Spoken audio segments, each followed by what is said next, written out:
My name is Yarrow Brown. My pronouns are they, them.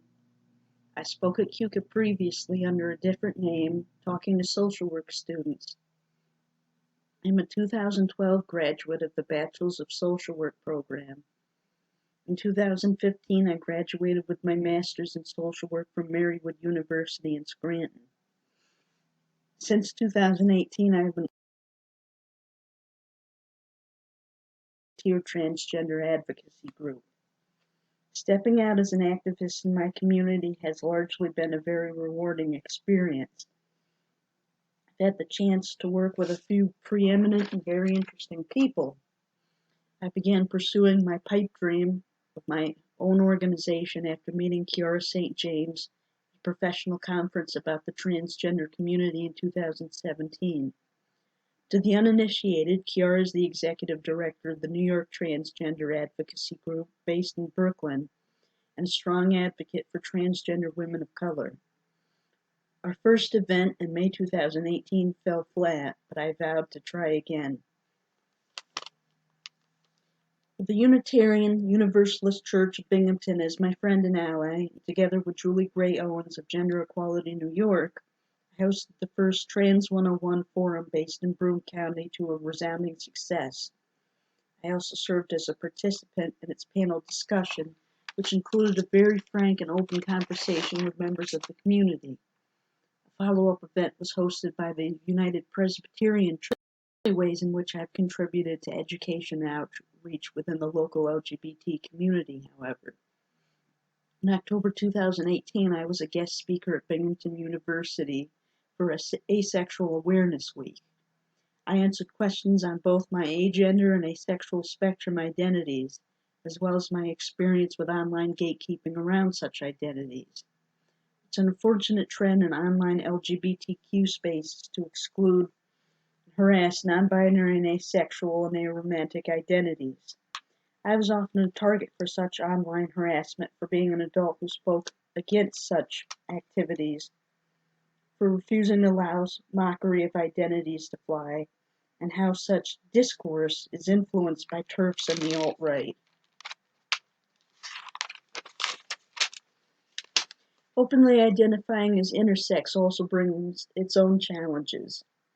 The slur of hermaphrodite is still distressingly common, which not only stigmatizes and others intersex people, but, like is so often the experience of transgender people, reduces us to simply our genitals.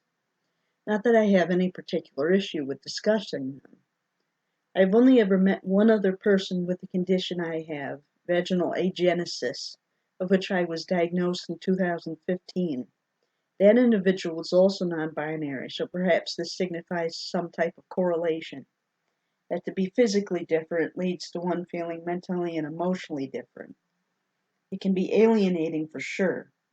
I often retell the somewhat humorous anecdote of being sent to a urogynecologist specialist at SUNY Upstate Medical, and his remarks of never having seen anything like me in his entire career. Given the advanced age of this practitioner, that surely indicates that my situation is exceedingly rare. I wish that I could say that I've been welcomed into the community with open arms, but as I mentioned earlier, gatekeeping in queer spaces has become increasingly and distressingly prevalent. When I first publicly identified as intersex, I was told that I couldn't use the term to be quirky. I was told that I needed a diagnosis, never mind the fact that I did have a diagnosis. It made me reject myself and keep that label to myself, lest I face more backlash. But upon meeting other intersex activists, I have been met with reassurance. No doctor willingly doles out the term intersex, even when presenting a patient with an intersex condition. It is largely a social label for finding community with others, yet gatekeeping still persists. A fellow intersex person was met with criticism when speaking out for herself. She was told to get her karyotypes tested, which is exorbitantly expensive and overlooks the fact that not all of us have genetic reflections of who we are. I'll never understand why such animosity exists in online queer spaces. My activism thus seeks to affirm others in their sense of otherness. If you feel like You lie outside the norm. Own it. You are queer. I also did a booth at my local Pride where I met Senator Brindisi.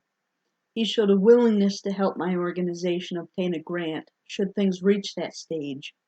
Even this year, I gained an interested individual, a trans man named Joel, who was helping expand our social media presence. But the thing about the nature of the work is that for every step forward, there can be 2 steps back. For every positive gain made, there is a setback. And when you appoint yourself into the role of a public advocate, a representative for a marginalized community, things don't stay all sunny and positive all the time. Even as I sit here, a white, cis-passing person, I have been subject to some hate. I want to use my platform here today to talk about the difficulties both I as an activist and other trans and intersex people experience in this politically polarized day and age. I want to tell you about Kiwi Farms and its transphobic and ableist abuse. This is a website founded by an anti-Semite, enabled by anonymous internet trolls who dedicate their lives to ridicule and targeted harassment on the basis of hate. These individuals carefully select targets based upon their identity as transgender and/or autistic, and systematically and relentlessly dox, track, and bully these individuals into silence, and in some cases, suicide. Using screenshots taken out of context, they attempt to character assassinate and publicly shame their victim, often exposing them to TERFs, predators, and white supremacists in the process. They will also dox and harass any individual seen interacting with the victim to increase social isolation. The end goal of this is simple: to emotionally torture undesirables for sadistic personal entertainment.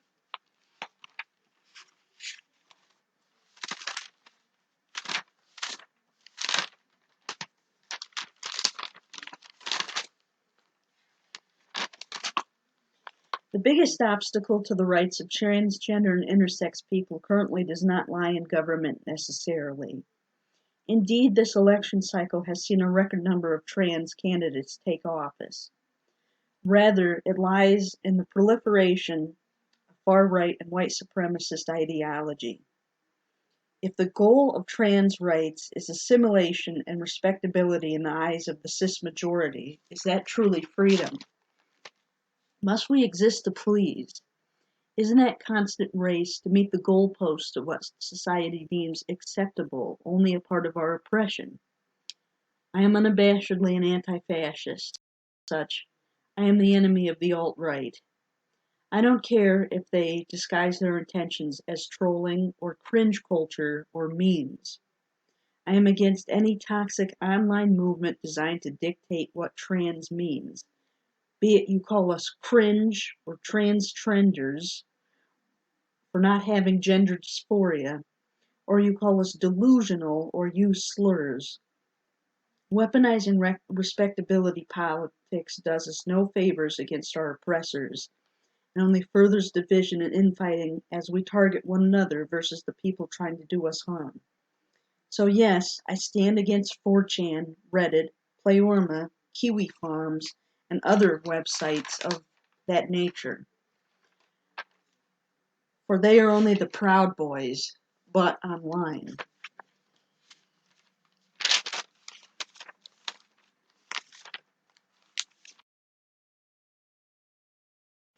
Being that I am not solely an activist for the LGBT community, but for criminal justice reform and Black Lives Matter, I often run afoul of racists and white supremacists on the local level. My online persona of an anarcho-NB is much more bold and brash, and has made those who stand against racial justice very angry and uncomfortable. Being that no bigot sticks to one form of hatred, I get subjected to transphobia quite often. I get called slurs like it and he, she, and told that I am confused or mentally ill. I take it all in stride for these reasons. Being that I'm white, I can use my privilege to shield black activists. I recognize that as of this writing, 33 transgender women, mainly of color, have been senselessly murdered. Also, an attempt to shed light on the injustices being perpetuated by local law enforcement, the carceral system against downtown Binghamton's largely black and impoverished population. I get these same things happening. As a short aside, being that I am anti-fascist, I criticize carceral and punitive policy across the board, not just by conservatives. While I did support Joe Biden and Kamala Harris for this election, I remain highly critical of their records on jailing people of color, including transgender women. I know several transgender women who were harmed by the prison industrial complex.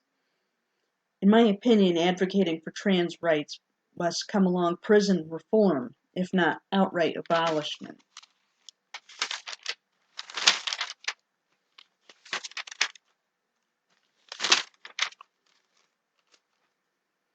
This is why I use my identity in and of itself as a form of political protest.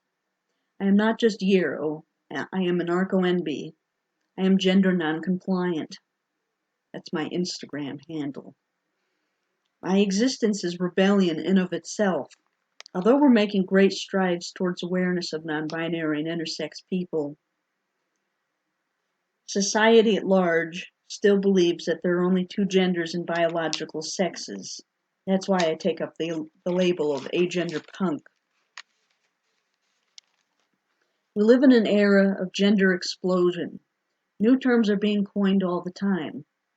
Although genderqueer was coined in 1991, I prefer the more modern concept of xenogender, a gender based on an aesthetic, idea, or other abstract construct.